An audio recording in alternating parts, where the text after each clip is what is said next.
Live, brought to you exclusively by Abu Garcia.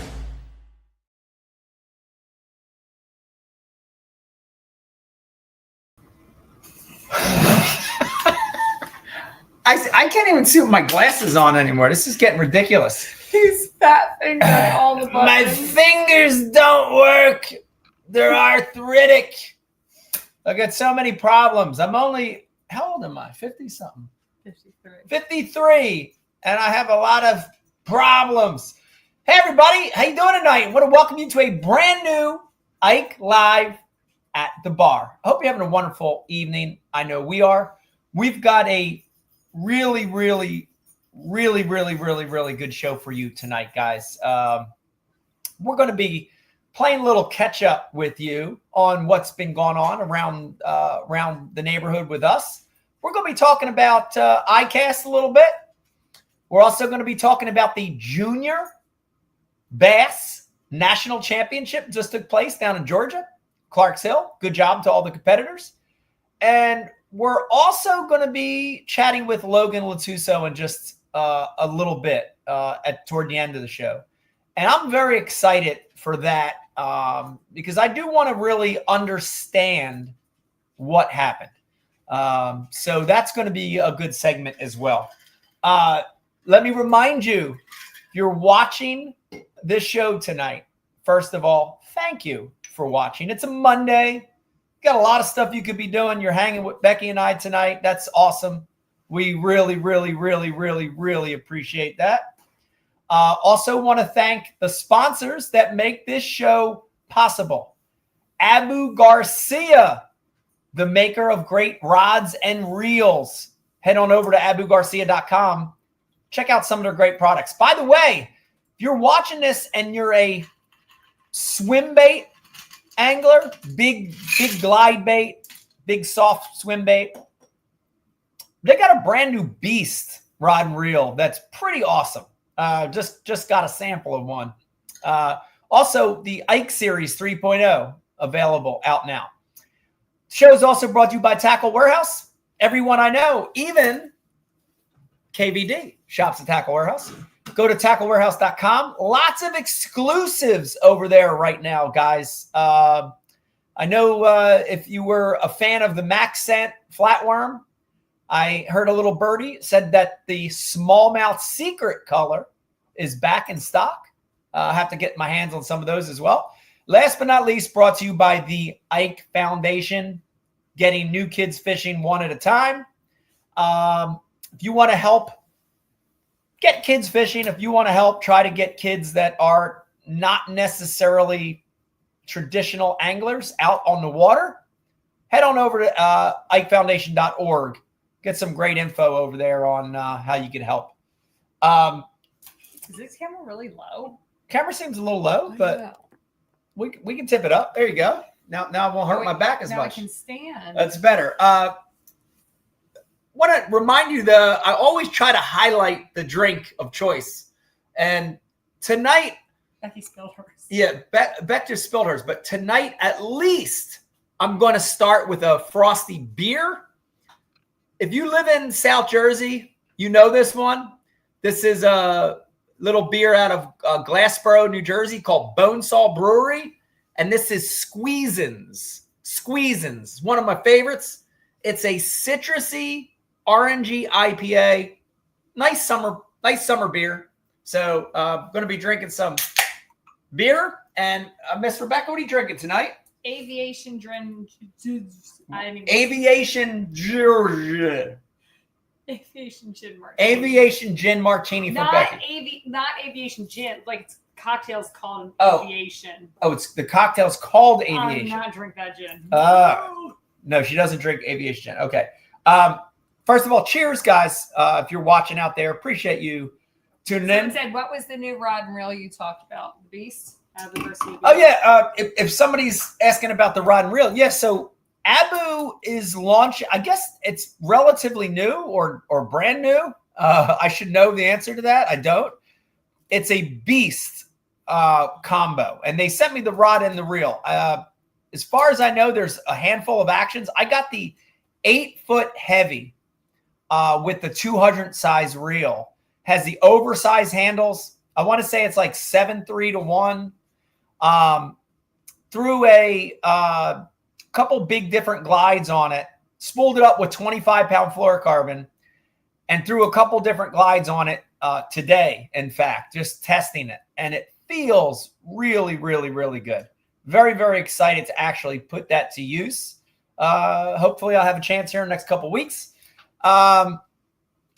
Let's see. We got a lot of people checking in. Trevor, James, Joe, Kerry, Roland, all checking in with us on various social media platforms. I see Facebook viewers, Instagram viewers, of course, people watching on the website as well. Yeah, I'm getting a lot of comments about the shirt. We're going to give you the full lowdown on that, and I guess we can jump right into it. Before we do that, guys, we've got about 200 people watching. I did want to say something. Becky and I want to say something real quick. And we want to say cheers to Ethan watching with us. Ethan? Yeah, Ethan. We want to say congratulations to Shaw Grigsby on his retirement. Yeah. That's a big deal, guys. If you have followed the sport of bass fishing in any capacity in the last, 10, 15, 20, 30 years, Shaw Grigsby is one of the superstars, but he's also one of the heroes of the sport. He is the nicest guy. The nicest guy ever. The most humble, approachable human being I've ever met in my life. Down to earth. Down to earth. He's treated me the same from the first time I met him to the last. He's such a good guy, and he has had such an incredible career. Mm-hmm. So Becky and I want to say congrats to Shaw on his retirement. Shaw, we wish you a lot of luck, whatever you do in all your endeavors, and congratulations on an amazing career. I saw somebody Fred popped through and said the stash. Best yes. stash ever. Yes. You got to admit, Beck, would you say the best in bass fishing? Oh, yeah. I think one of the best. I think Brian's profile picture for years was just Shaw's mustache. Shaw. Yeah. Brian the Carpenter's had Shaw's mustache as his profile picture. He's got a great mustache and just a great guy. So congrats to Shaw. Definitely wish him a lot of luck. Yeah. Let's get right into it, guys. So a lot of you have probably heard that ICAST this year was a different ICAST, was a slightly different ICAST. So we'll start with that. Let me remind you, as we start talking about some of these topics, if you got questions or comments, we're looking right here at those coming through. So please let us know. And this is a equal opportunity show. So we want to hear from everybody. We want to hear your comments. So we returned from ICAST last Friday, and we had a shorter show than normal. It's a 3-day show, and we really only stayed about a day and a half. We were in and out. We were kind of in and out this year. One of the big surprises for me. Well, part of the reason we were in and out fast is because Vegas made the Junior National Championship. Just so everyone understands, right. It's like we had to shorten it so that we could get home, right? Get in the rig, get to Georgia. So we had to kind of condense everything into this shortened period of time. Right. So we had some obligations on the back end, but the big story for me of the show was how many big names in the sport. And I'm talking about manufacturers. I'm talking about media. I'm talking about pros. I'm talking about just a lot of big people in the industry that were not there. Amazing to me, the amount of companies that did not go this year. I can just tell you that Pure Fishing was one of them. And it was a decision they made internally to not go to ICAST and to utilize those funds in a different way. Yeah. Lots of companies that aren't based out of the U.S., the cost was just too high for them to make the travel. There was a handful of them. Yeah. My take's a little different. Okay.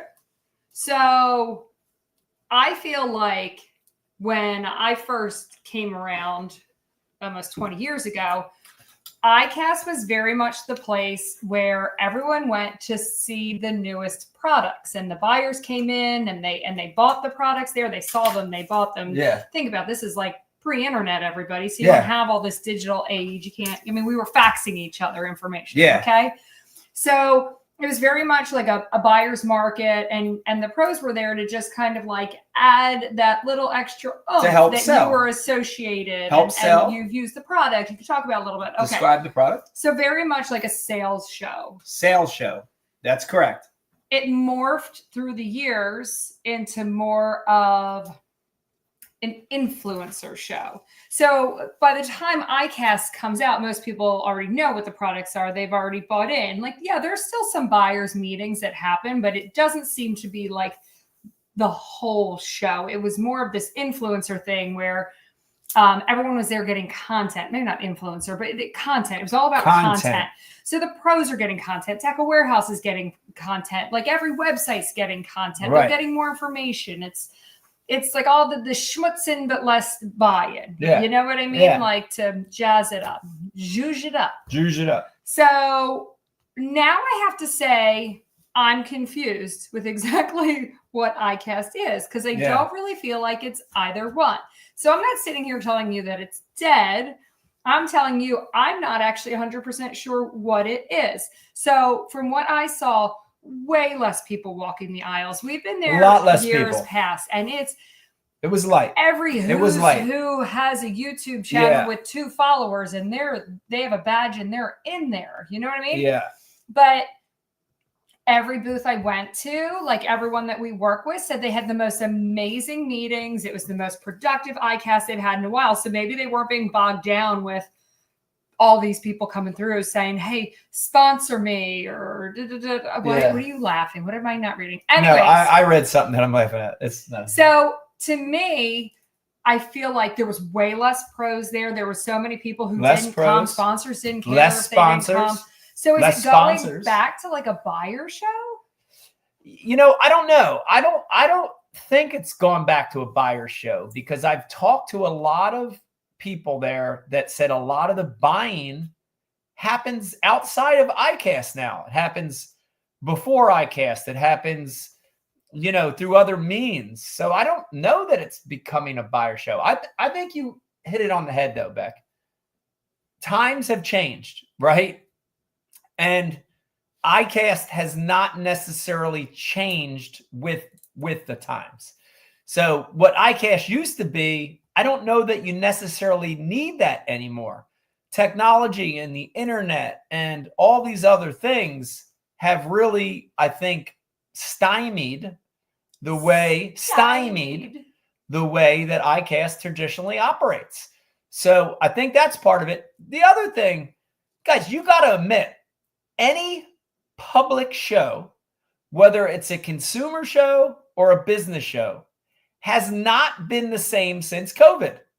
That's just the facts, right? You know, none of these shows, these in-person shows, have the allure that they had before COVID, and whatever the reasons are for that, you know? So I go back to Pure Fishing for a second and just give you an example of their strategy and what they did. You know, they built a facility in Charleston, and they basically built a place in Charleston that was their ICAST booth, right? They built a permanent ICAST booth in Charleston. So when a buyer calls Pure Fishing and says, we want to order our new Abu rods for 2026. We want to order our new Berkeley baits for 2026. They can bring that buyer into that facility and have a personal connection with that buyer or the media or the influencer or whatever, right? You know, without the noise and confusion and hubbub of ICAST. So, you know, I don't know. It's definitely reached a point where I'm not sure what the future of ICAST will be. I like Illuminathan said at least nobody got COVID at ICAST. Maybe somebody did. I don't know, but they did. Yeah. Even Zona commented. Yeah, but he got it the last 2 out of 3. Yeah, Zona got it the last 2 out of 3. But I'll tell you this: this is from a personal viewpoint of ICAST.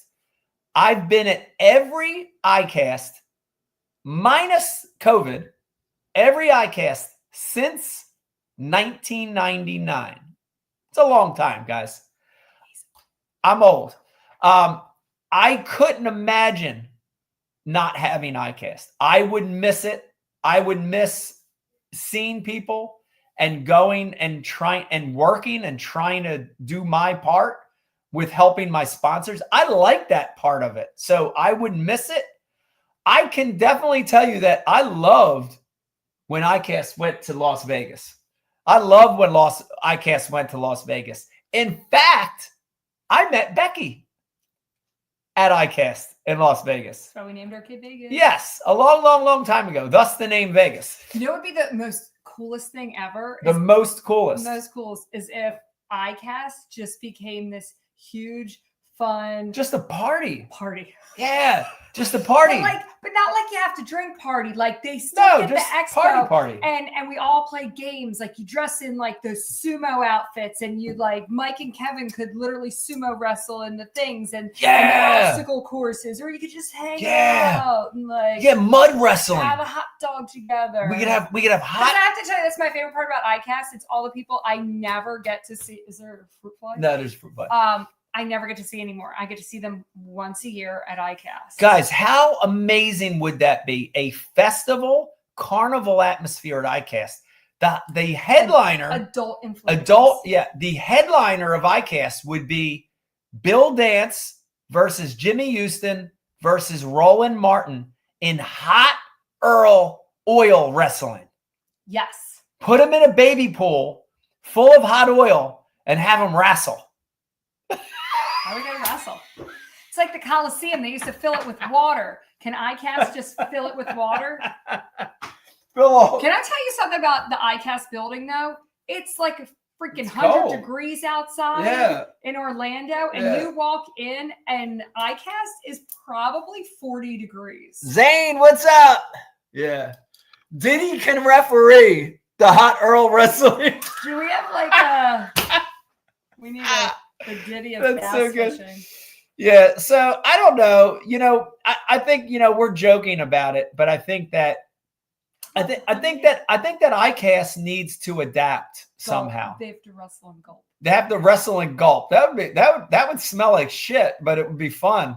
I think ICAST needs to adapt. I think they need to do something new to keep the energy. So once again, karaoke. Yeah. Once again, guys, this is just our opinion.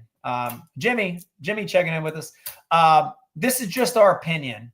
So, again, I love ICAST. I hope it doesn't go away, but definitely a different ICAST this year. I saw back about 20 comments ago, my friend Kevin chimed in and said, the best thing that happened at ICAST 2026 was the KVD. It's 2025. I'm sorry, 2025 was the KVD and presenting the shirt and everything. So I will give you that story real quick, guys. So it was super awesome. We were, I think, working at the Flambeau booth at the time, and Kevin and his wife, Sherry, came up, and they had some kind of surprise for me. And I didn't know what to expect.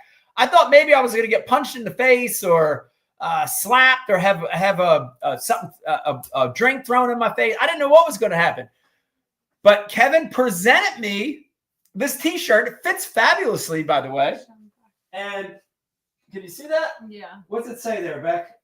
Be part of the community, the Van Damme experience. Yeah. So it was nice. Kevin presented me with this shirt and said he was part of the community. And said, Mike, you're finally part of the community. Gave me the shirt. I love the shirt. I've worn it like 3 times already. It's actually a very, how like some T-shirts suck? They're like rough.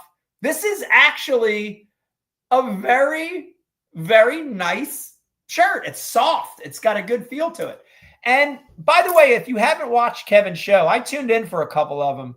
They're really good, especially if you like the old school bass fishing. A lot of power fishing on his show. It's a good show. So if you haven't watched it, definitely tune in. I think it's an awesome program.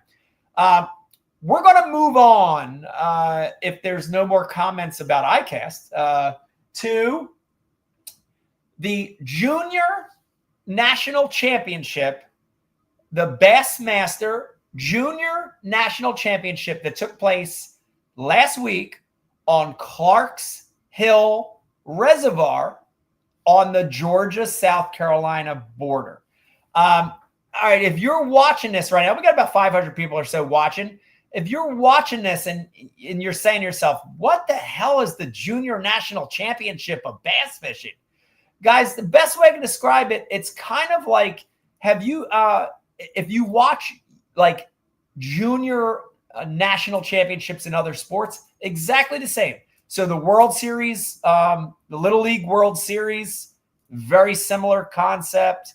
Every sport has these. And it is really the Bassmaster Classic for anglers that are 8 to 14 years old. So young anglers, boys and girls that are 8 all the way up through 8th grade. They can't be in high school, right? Up to 8th grade, graduating 8th grade. Yeah. They can qualify to fish this event. So they basically qualify through their state. They qualify through the state. It is the top teams from each state. Right. They also have a couple opens. They have 3 opens as well. That you can qualify. Levels, yep. So it ended up being 124 teams. Yep. So these are the best 124 junior teams from all over the country. All over the country. Come to Clark's Hill this year, to compete for this title. Yep. Yeah, it was really, really awesome. I can tell you that Bassmaster does a tremendous job of creating an event that is a true national championship for these young anglers. That they make them feel good. They make them feel proud to be there. It's a big deal. It's an accomplishment for these anglers. They've worked hard all year to get to this championship event, and it is a big deal for them. Yeah. And so, the other thing I want to mention is that probably a lot of you are saying, come on, man, how good can these kids be?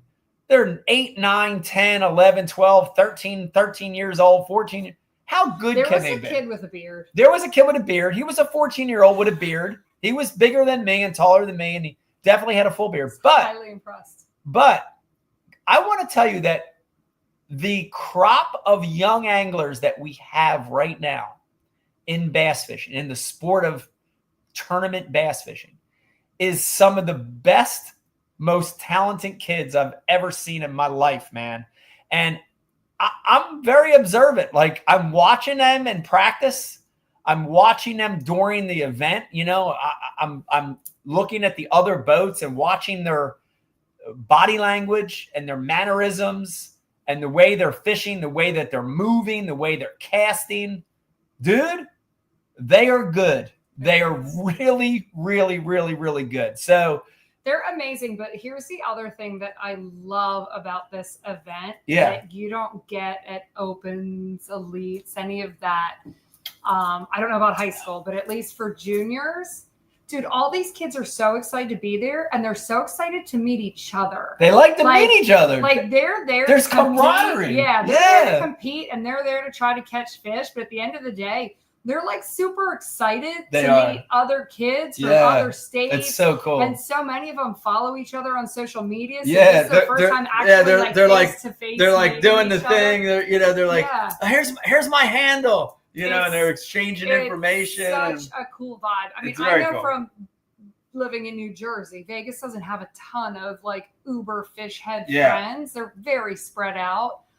So I think it's fun for them to find more kids with the same passion and energy towards fishing. I would agree. That's a fun part of it. It reminds me a lot of if we've got any kayak anglers watching, there is that sense of community and camaraderie Yeah. more so in kayak tournaments, and it felt more like that. Yeah. And shout out to Glenn. Shout out to Glenn. He shout out runs to this Glenn. whole thing, the youth and Does the a high school. tremendous He does an job. Awesome job. Tremendous job, Glenn. And I talk about the conditions real quick. Obviously, guys, hot. You know, you have a national championship the last week of July Skin's melting off your body. in Georgia. You're in tough fishing conditions, right? So we had 100-degree days, 90 to 92, 93-degree water temperature. And the fish were very, very pressured and tough fishing. So, lots of different patterns, but I did want to call out two things real quick. I want to say congrats to the winners. I want to make sure I get their names right. Parker Smith and Carson Randon from the Scotts Hill High School Angler Junior Division. Parker and Carson, Were they Tennessee? I think they were Tennessee. Yeah, congratulations on the win. I'll give their total real quick, and this will really tell you how tough this was, guys. 2-day tournament.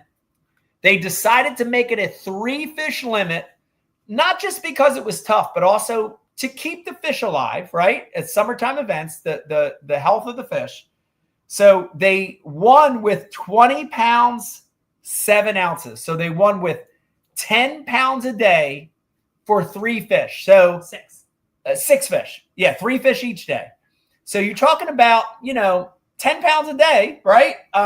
Winning this tournament. 3.25 pound average winning this tournament. So great job to that team.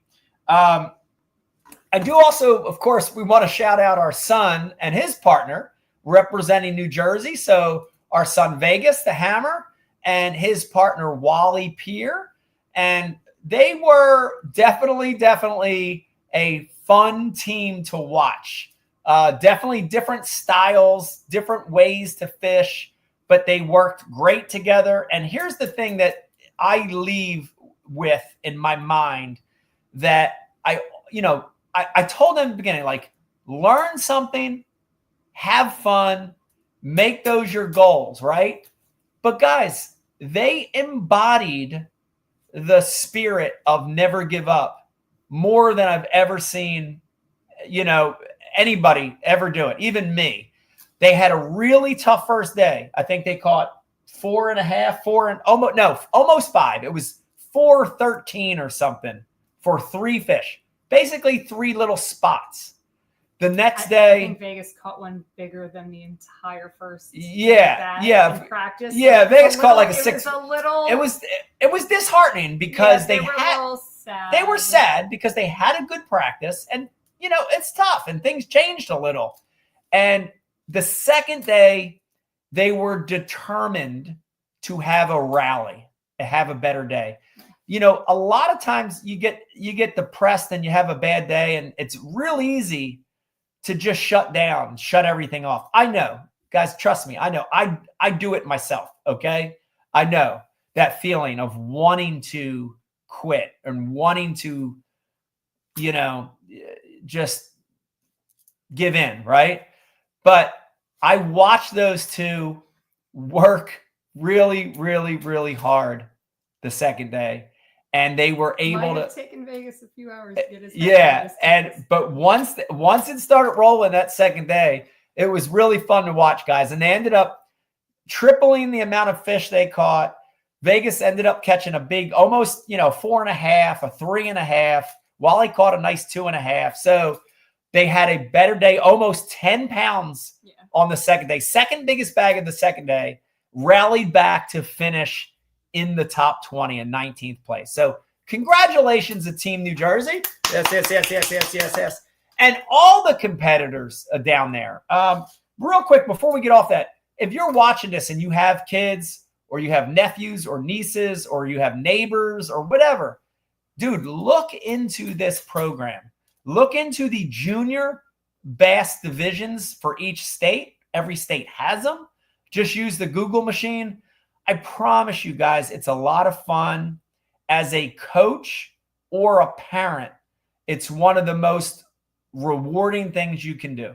Yeah. So definitely Bass and MLF have feeder Bass systems. and MLF So both have it. So check it out. Some states one's stronger than the other. Yeah.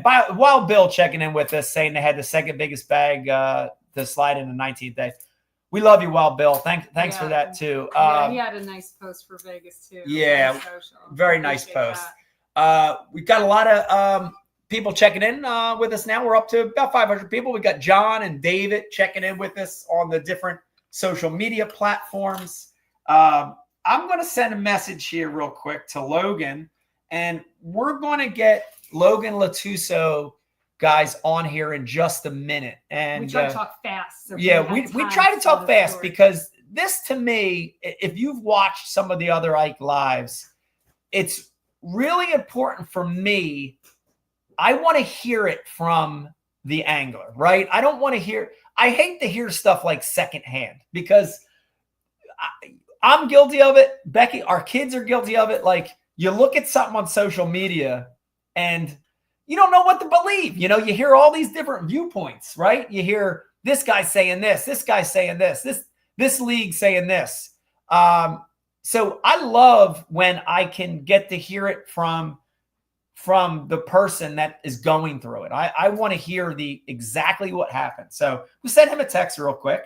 Vegas, do you want to come say hi to everyone? Yeah, Vegas, come over and say hi to everybody real quick. And we're going to get Logan on in a second here. Vegas, come in here and say hello. All right, Vegas, the hammer. Hey!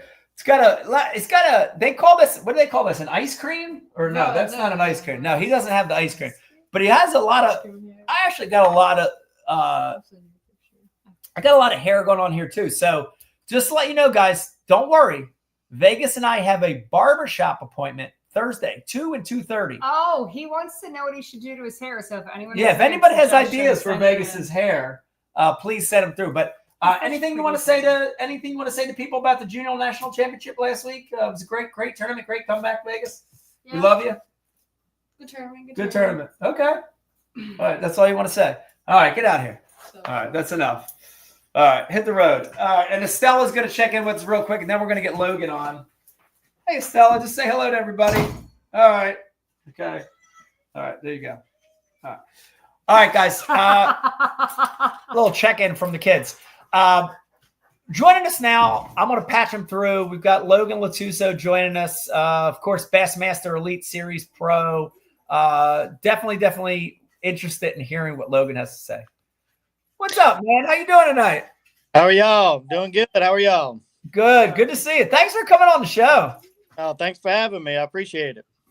I want to kind of, I want to say this before we get into it. My uncle is like the biggest fan of the sport. My Uncle Don. My Uncle Don's followed me and helped me with this my whole life. He used to travel with me. And Logan, when I tell you he's hardcore, he's hardcore. He knows stuff before I do. So he's like, you know how you always know somebody that's like the messenger, like, yeah. And dude, my uncle called me like, oh my God, he was distraught. He's like, you hear what's happening to Logan? And I'm like, I hadn't even heard yet. I was like, no. And he kind of gave me the story. And dude, my uncle is as good of a judge of character as anybody. And my uncle's like, dude, Logan's a good dude. This is bullshit. This is bullshit that this is happening to him. So that's coming from a guy that I love and trust. So that's kind of how I heard. But yeah. I think, we got 600 people or so on right now. There's probably some that know the story and there's probably some that don't. But I would love to hear it from you because what I'm hearing from my uncle, it sounds fishy. It is. It still ain't sitting well with me. It's been tough on me. Like I made a post that people may have seen it, people may have not. But after 10 Killer, I got drawn for a random polygraph after the final day. Cool, took it, and dude was like, hey, you got an issue with this question or whatever. Is there anything that you've seen that maybe not everybody else has seen? I said, well, there's this one guy I follow on Facebook. He posted a public post, and it was nothing. It was fish pictures, him and his sons. Can't wait to see what Elite's catch. long story short, I passed the polygraph in Oklahoma. Right. So right off the top 10, got a little cushion above the top 70. Life's good. Yeah. A couple later, get a phone call saying that the test went to review and it come back inconclusive. I'm like, okay. She's like, so 2 weeks later, I had to go set up for an appeal in Houston. Wait. So on site, they told you passed. Correct. Walked out the lobby room and he was like, yep, he's good. He passed. Everything's good. And then a week or two later, they call you and they go, actually, we don't think you passed. Right. So supposedly How does that work though? Doesn't the person who's giving the test, administer the test, know right there because the little bars and everything? Like, how can something come back? I'm sorry, I don't understand. Me either. I don't know how to score them. I'm still trying to figure it all out. It don't make sense to me, but the dude passed me there, and then I guess they send a test in review, and it come back inconclusive. So you got to pass and inconclusive. So 2 weeks later, I got to go to Houston. So for 2 weeks, all I'm thinking about is what could you have done wrong? Everything racing through your mind. Your career is on the line, your dream, everything else is on the line. Right. I go there. I could have stayed home. That dude, he failed me before he even walked in the door, it felt like. Right. So then I get a phone call saying I was DQ'd for failing the appeal. And I brought it to their attention. Well, I passed in the state that the tournament was at, in Oklahoma right after the event. Why did it go further than there? And right. So 3 different people looked at one test result, and we got 3 different answers. Wow. Made a couple phone calls, like, this don't seem right with me. Like, something could be done about it, right? Made a couple phone calls. Some people set up some meetings. Come back that the first dude that passed me, he made a mistake. Which, how is that possible? No idea. I don't know how they score them, but I had to hear that from other people, and it. To me, nothing still is not making sense. Like it's not making sense at all, as you're telling me right now. So, I'm kind of baffled. And like I told my family, anybody, everybody, if I would have made a mistake, own up to it. You live and grow from it. Yeah. I feel like I got robbed from a dream and a career when I did nothing wrong, and that's what hurts. Like that's what's sitting with me the most. Like I got a bad taste in my mouth. Like it's like, man, it just don't seem right. I really don't. Yeah. Right. So they're trying to get you on the fact that you saw a public post. That's the question that's at hand. Right. It was, did you see anything? And I said, I seen this. I sent what I seen in, and they said, you did nothing wrong. It was a public post, whether everybody follows Mike or not, Right. It was a public post. You did nothing wrong, but you failed the appeal.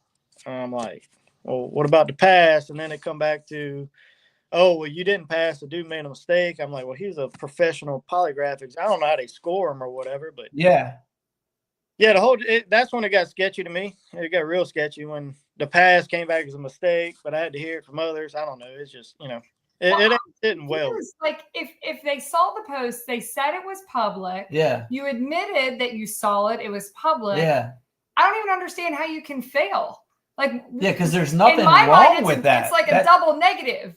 You would have had to have said, I didn't see the post I said I saw, or I don't know. Like, yeah. Like you're lying about seeing a public post. Like, I don't even understand how you can fail.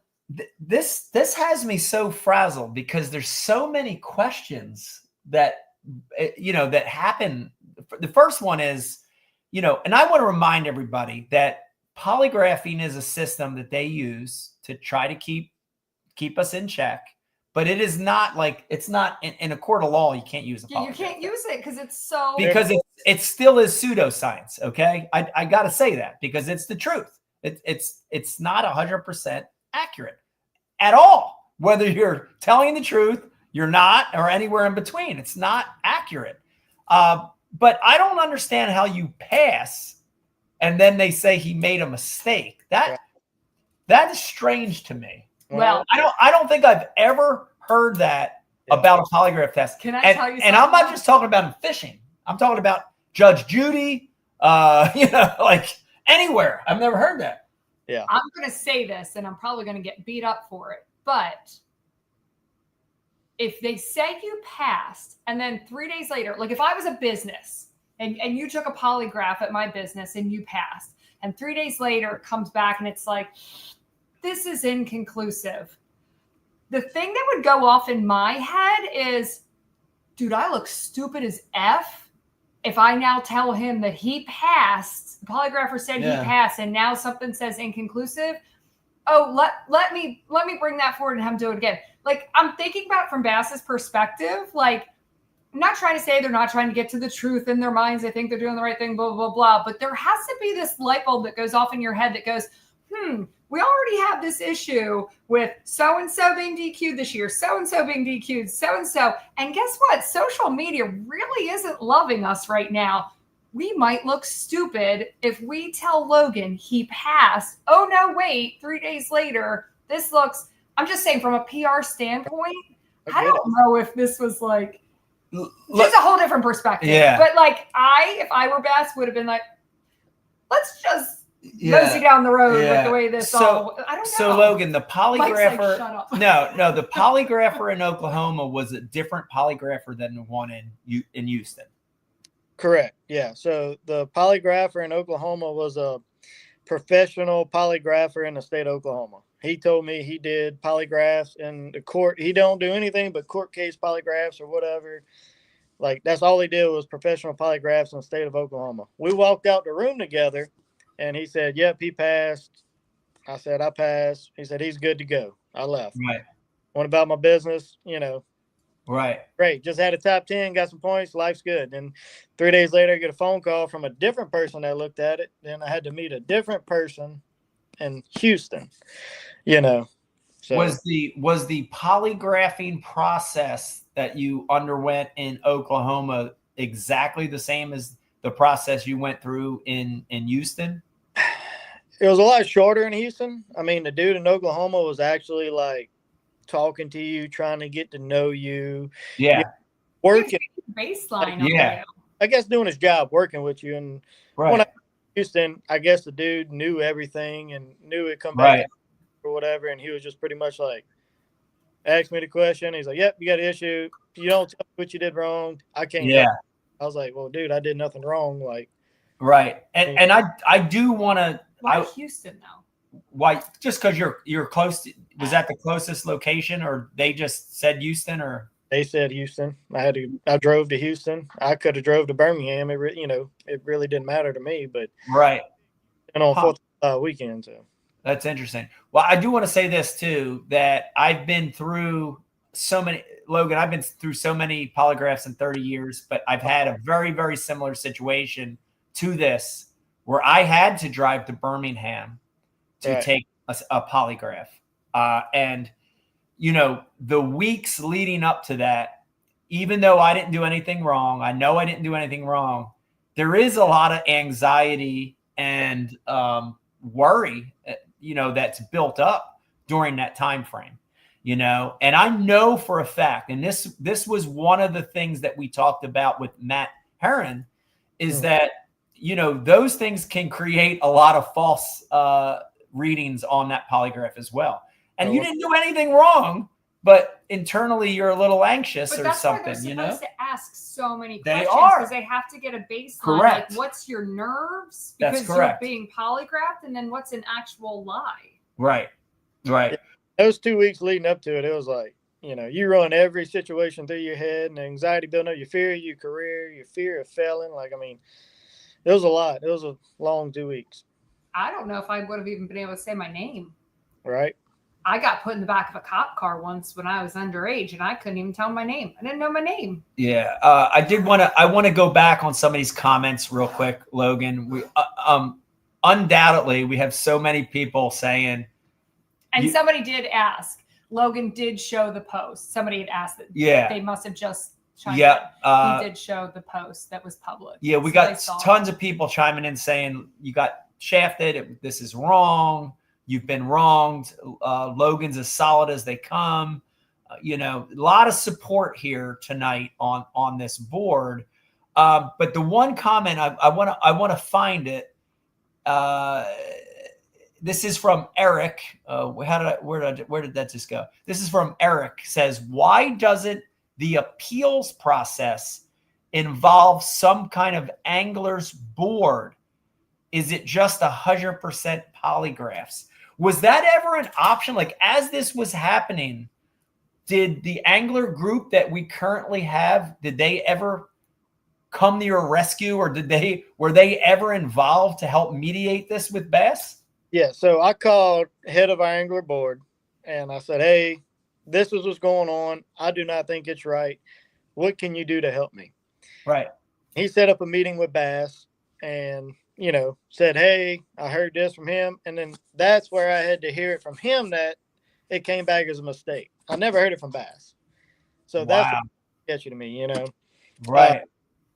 I brought it to his attention. He helped. He did what he could do, Right. But that's when that was the first time of me hearing that the pass was a mistake. I've never heard it from them, and that's where it kind of got weird to me. So, that is weird. So is that so the way that the contract is signed, is it like that's the law? That's it? Because back in the day, you used to be able to go before a jury of your peers, and there is an appeals process that you can take with Bass, but at the end of the day, if they don't allow the appeals process, they can do anything they want. You know the contract we signed, Logan. And I have an in-person meeting with everybody at Bass in Birmingham, and they were like, no, what's done is done. We're DQing you from this event. So, Wow. We signed the full book, and you're under the discretion of Bass at the end of the day. I got to ask you this question, and it's bugging me, and I feel like I have to ask you this. Do you feel like your vocalness, you've been relatively vocal in our angler board chats. You've stated your opinion, as you should. We should all state our opinion, right? This is a group of professional anglers. We're operating as a body of anglers, professional anglers. We should state our opinion. But you've been very vocal in a lot of those conversations.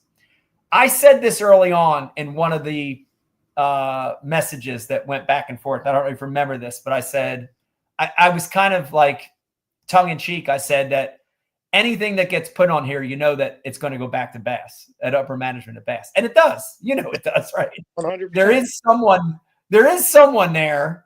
We have a mole somewhere that sends everything to Bass. So do you think deep down inside that your vocalness in our angler group maybe had something to do with this?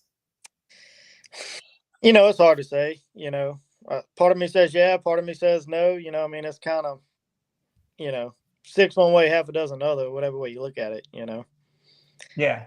It's hard to say, but yeah, I kind of see it. Yeah.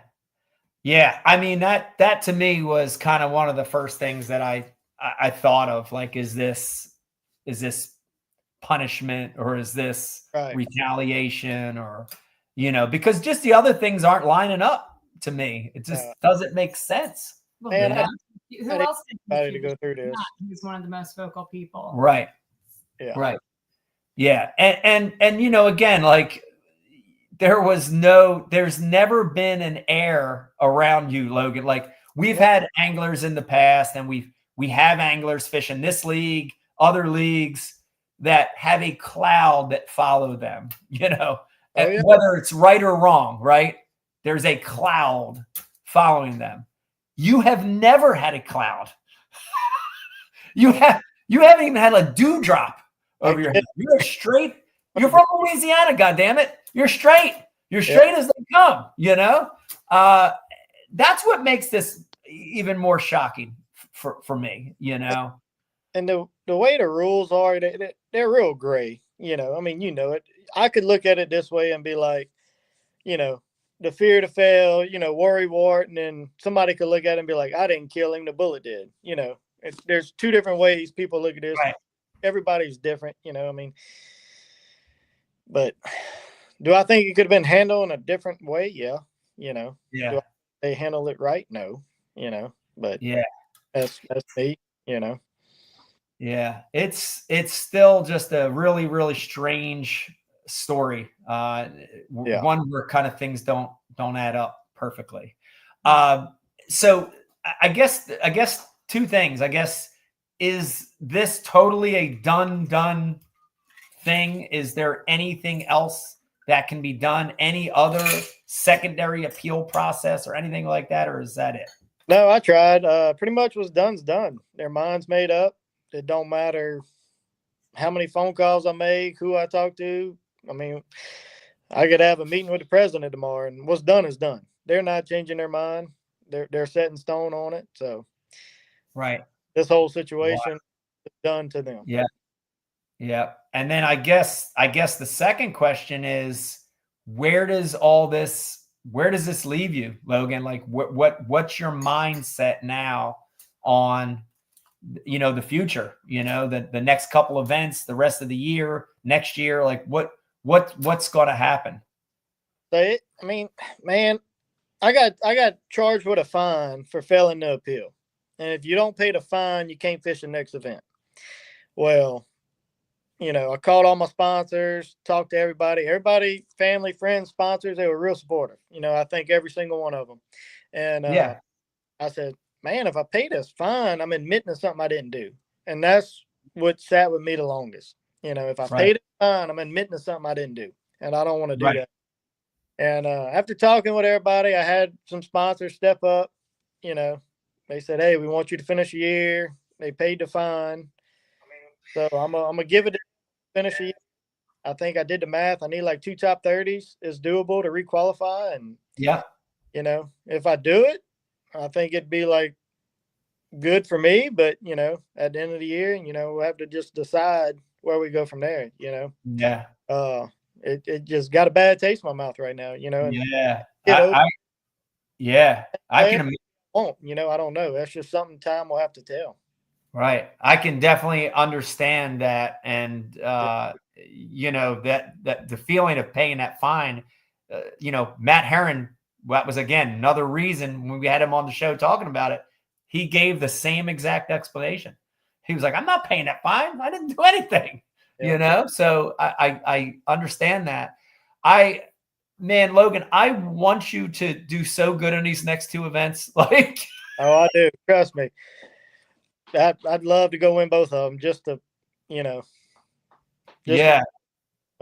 It'd be awesome, you know. And I'm a fish hard when I get up there, but I'm still trying to get over that in my mind, you know. But after talking with my sponsors, you know, moving forward next year, whatever direction we go, you know, they kind of want me to finish the year out. So they supported me through the years. I'm gonna give it back to them. Yeah. Yeah. Well, that's awesome. You've got a legion of supporters here tonight. I'm sure you got a legion of fans supporting you. Yeah. I think all the anglers support you for sure. And I wish there was, you know, it's probably a whole nother show we need to do, but I wish the angler board had more power to protect our guys, right? Mm-hmm. You know, I wish we had more power so that when there was a problem, we could help Bass with that problem. But when there was a mistake, we could protect our anglers from that mistake. And in the current form, Logan, we've got an organization, but we've got no real power. And that's unfortunate because I don't think you would be in this situation right now if we did. You know? We need somebody from outside the industry who, not an angler, just a someone who they can't hang anything over their head. They can't, you know what I mean? That can come in guns a-blazing, and just be like, no. Right. Yeah. Maybe someone who could also change the contract up too, because the way the contract's written is just it's pretty. It's awful. Basically like, we can't do anything, and you better rat each other out, or we get to do whatever we want to. Yeah. I mean, I think every situation should be handled in its own, you know, differently. But maybe it's something to learn from, you know. Yeah. For the whole sport, the whole, you know, sport and everything. Maybe it's something everybody. Sometimes it takes things that happen that aren't great. You know, it takes negative things to happen to turn the tide and create positive things. So maybe that's a great outlook on this. And I appreciate you coming on the show. Like I said, I love to look somebody in the eye and hear the real story from them and not look at the 2,000, different comments that are coming back and forth. So I appreciate you coming on, appreciate the honesty. And I wish you a lot of luck. I hope this turns out good for you.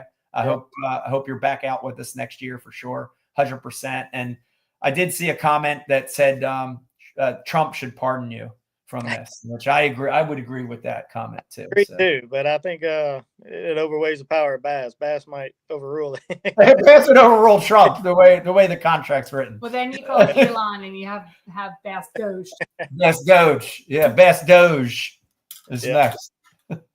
Well, thanks for coming on, Logan. And God willing, this arm is feeling better on me here. I am actually going to see you at the next tournament. I didn't get to see you in Oklahoma, so I will see you next week up in Michigan. Yep. Thanks for having me. See you there, Mike. You got it. We'll see you. Thanks, Logan. Yeah. Later.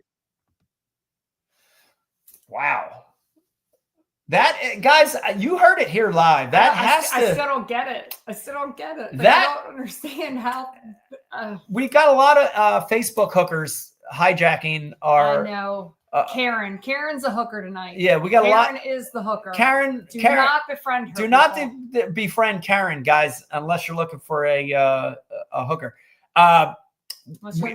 We've got a lot of comments coming through. I can just tell you this. We've had a lot of controversial things on this show. Obviously, 10 years of Ike Live, there's been a lot of controversy on this show. But this one just leaves me baffled. I'm actually confused and sort of. We usually have like people on, and then you're like, I can kind of see the holes in this. There's no holes. I don't get it. This one's a strange one, guys. I'm still a little baffled by the course of events, the way it went down. Things don't really add up to me there, but definitely want to thank Logan for coming on, and I do wish him a lot of luck. Did Bass come out with anything about this? I don't think I saw anything. If you're watching right now, send a comment through if Bassmaster published an official release. I'm sure they had to, though, right? At some point, you'd think they'd have to. I don't feel like I ever saw anything. Or did they I remember not? seeing something about Matt and Scott, but I never saw anything. Yeah, we got Michael. It's on their website. It's on the website. Okay. And we have Michael chiming in also saying Logan's solid. He's got, a lot of anglers that he's fished with, grassroots guys, local guys that know his character.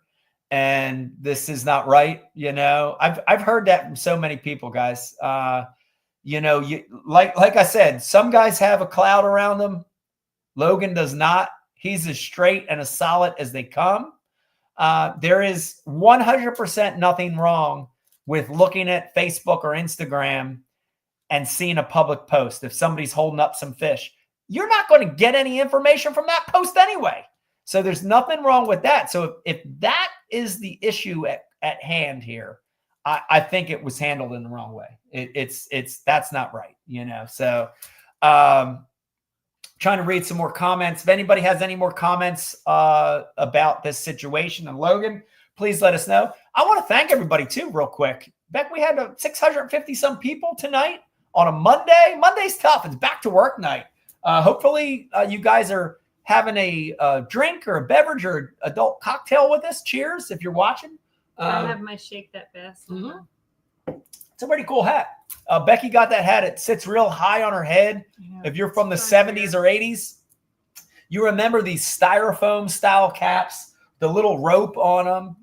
Very, very retro, guys. Very retro.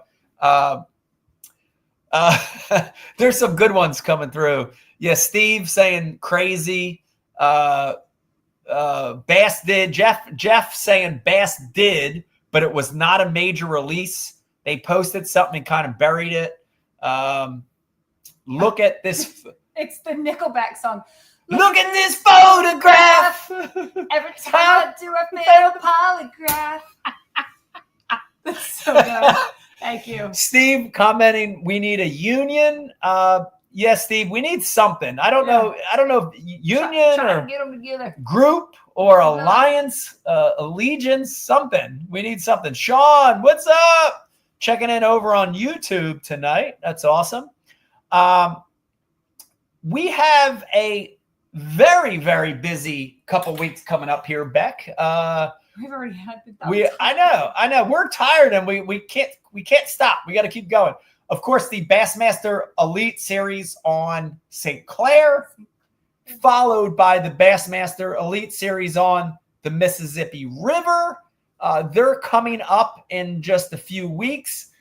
Feel a lot better, guys. Definitely, I would put it at 50% better than it was. We'll be fishing the last two events. I 100% will be fishing the last two events. So very, very much looking forward to finishing out the year strong. Had a lot of comments and support and people giving me ideas about what to do. Thank you guys for all that. Makes me feel really nice. It gives me a good feeling that people care and they're worried about me. So thank you guys for tuning in to that. Last but not least, and I do want to end the night with this. Want to get your guys' opinion on the 2026 Bassmaster Elite schedule just published. You want to bring that up, Beck, or you want me to bring it up? Interesting schedule, I thought. It actually came out during the Junior National Tournament, so I didn't focus on it really hard. It was one of those things where I was kind of like, it looks pretty good. Oh my God, I just got this random thought because somebody said I'm putting on my fantasy team. Yeah. I should have a fantasy team for who will be polygraphed and fail next. Fantasy polygraph. Yes. That's actually not a bad idea. Fantasy polygraph. We can start this. I kind of like the 2026 schedule. It was interesting that they elected to not fish Florida this year. Did you think that was interesting? I thought that was interesting. And no Texas. To deviate from Florida this year. Also, I'm always a fan of new fisheries or fisheries that we had fished that we haven't fished in a while. And there's a few of those on the schedule. Of course, Gunnersville, starting the year, pretty awesome. Lake Martin, going back to Lake Martin, I like that one. The Tom Bigby Waterway, I know there was an open there, guys, but it's been a minute since the Elite Series has been there. So very excited to go back to Tom Bigby Waterway. Going back up north, I like being in upstate New York at the end of the year. Out of Clayton, I like that. Out of Clayton, Thousand Islands, as good as it gets. Thought it was a good schedule, guys. I'll be honest. I'm except for that Albemarle Sound again. That's Albemarle Sound. Deal. Dude, here's the deal with Albemarle Sound. Let's just beat up our boots. Yeah. I hope all you guys got to watch the Albemarle Sound Dirty 30 video, either on YouTube or it's now over on Waypoint TV. I hope you got to watch that because I helped tape it back together. Yeah, I love the Albemarle Sound. I love the fishing there. But boy, that's one of the roughest places ever. So, yeah. Sam, we're all going to be scoping by the ramp. Yeah, we're going to be scoping by the ramp next year, guys. Sam just chimed in on YouTube saying, Becky reminds me of the leading lady from Crocodile Dundee. Hey! I always get Phoebe, so that's a new one. Gloy, live. Want to hang on my boomerang. Yeah, but she wasn't Australian. Oh, no, but he was. The guy was Australian. That did not sound like Crocodile Dundee. I'm trying to do my best Carl Jochimson right now. I can't do it. Yeah, bring 2 boats for the Albemarle Sound from KP. Yeah, that's probably the way to do it. It will also be interesting, guys, no matter what your feeling is on the actual locations for the schedule. It's going to be interesting to see what the verdict is for forward-facing sonar in 2026. Guys, I've heard everything from it's going to be exactly the same, no limitation, exactly like it is this year, to a total ban in 2026. I've heard some people say that, but a lot of the comments I've seen from my peers and other pros has been, we're going to end up with a 50-50 tournament schedule, 4 and 4, 4 with, 4 without. My question is, how the hell are they going to pick which ones are with, which ones are without? And how are they going to police this when the guys Bass can't get marshals anymore? Half of these tournaments, we got like 30 or 40 marshals out of 110 boats. And everybody fails a polygraph. Everybody fails a polygraph. How the hell are they going to police guys not using forward-facing sonar? I'm a little confused about the 50-50 policy. Not saying I don't like it. Michael said, if it goes 50-50, think it'll be random, or will Bass pick? Bass will totally pick. I think Bass will pick. I think Bass will try to put forward-facing tournaments on ones that don't seem logical for forward-facing and try to take it away for ones where it's a shoo-in. That's my opinion. Chris said that I'm going to police it. You know what I would do? Chris is going to police it. Anyone who's out of line? FFS police. I have always wanted to taser someone. You taser the guy. That would be the most glorious. Could you imagine? Okay, all the police officers here are like, no, she's like insane. She don't want to be tasered. But if you've ever had that moment where your temper is flared and you don't want to actually hurt someone, haven't you ever wished you just had a taser and be like, this is exactly, or mace. Mace him or taser him? No, I don't want to mace him. Oh, I just electrically want to shock. Beck will be the FFS police next year. She's going to shock the shit out of you if you're caught using your forward-facing. I bet you she would want to. Becky and Trey, you want to tase people with me? Come on. Oh my gosh. We have so much fun. Little do y'all know, there's a handful of other wives. They keep a little bit quieter than us two, but I bet you they would tase some people too. Tasers. Forward-facing sonar, tasers, and mace. It feels so good. We're going to totally rearrange the sport. Guys, if you're getting bored with forward-facing. Collars. Oh, that's so much easier. Yeah, shock collars. You just hit the remote. Everybody's got to wear a collar or a bracelet. And if you're caught using your forward-facing, we instantly shock you. But you have to wear the bracelet on like the hand that you're holding your rod, or like, well, I got to think about that. The one that you reel with, or the one that you're holding the rod to? The one you hold the rod with, because the electricity will actually transmit through the graphite. And the line will float, and the rod will burst into flames on the end.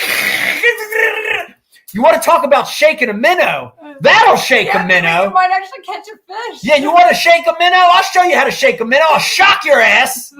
Oh, excuse me. I'll shock your butt. Booty. I'll shock your booty.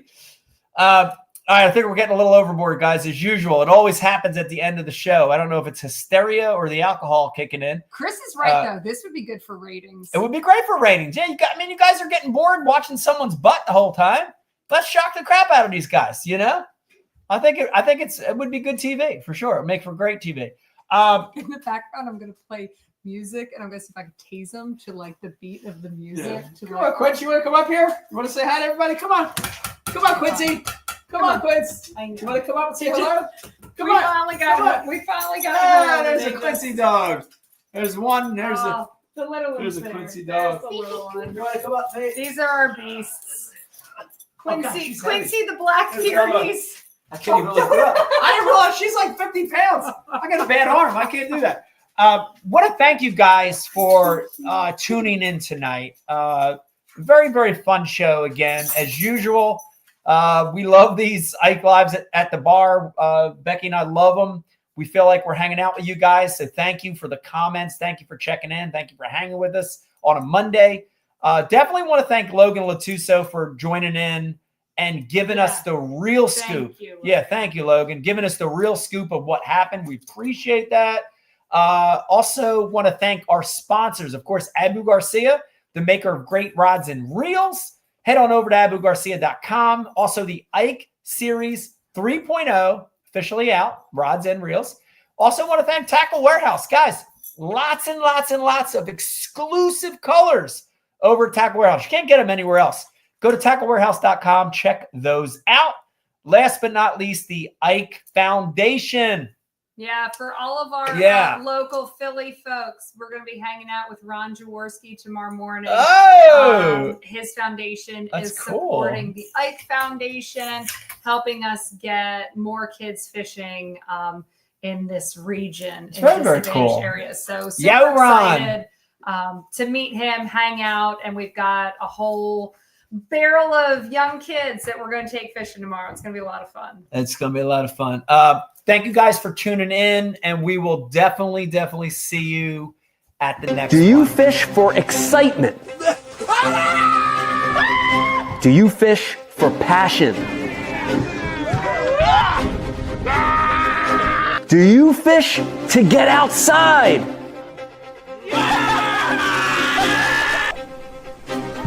Or do you fish to win? Abu Garcia for life.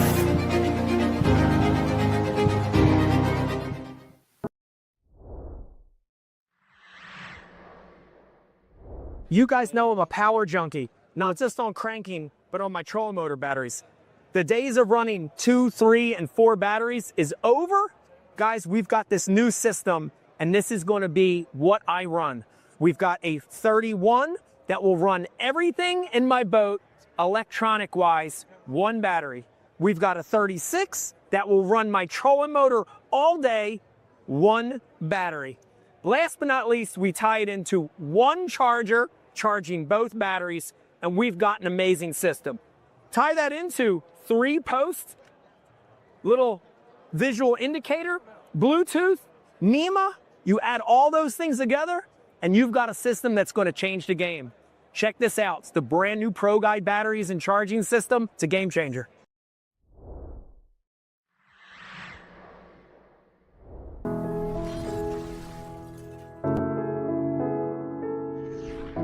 You know, right now where we're standing, we're in Camden, New Jersey. Yeah. Philadelphia is right there. This is the concrete jungle.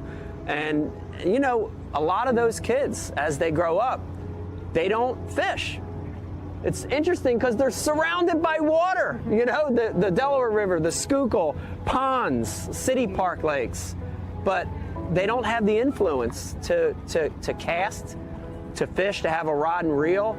And that became our focus, you know, is to target kids in what we call non-traditional areas, you know, urban areas, city centers where the population's high, and let these kids have an experience. You know, it's amazing. I mean, some of the experiences we've had, whether it's Central Park in New York City, here in Camden, other parts of the country, even just casting.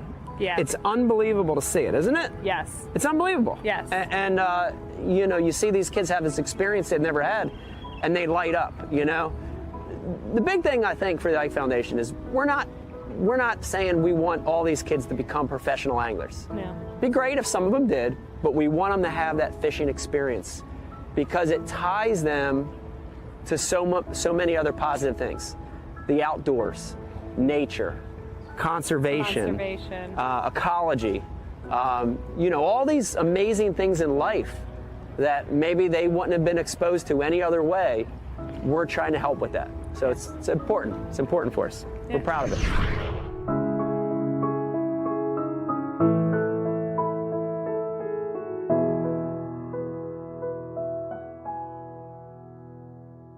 I subscribe to Bass U TV, and so should you. Great place to learn about anything you want to know about bass fishing. You get it at Bass U. We got the best of the best. I'm not just an instructor, I'm a subscriber. I'm John Cruz, and I am a subscriber. You can always learn, and watching Bass U is definitely helps with that. It's something that I like to do, and it's definitely something that you need to do. If I'm still learning, you should be too. Subscribe to Bass U because you'll learn how to catch a lot more fish. Ike Live, brought to you exclusively by Abu Garcia.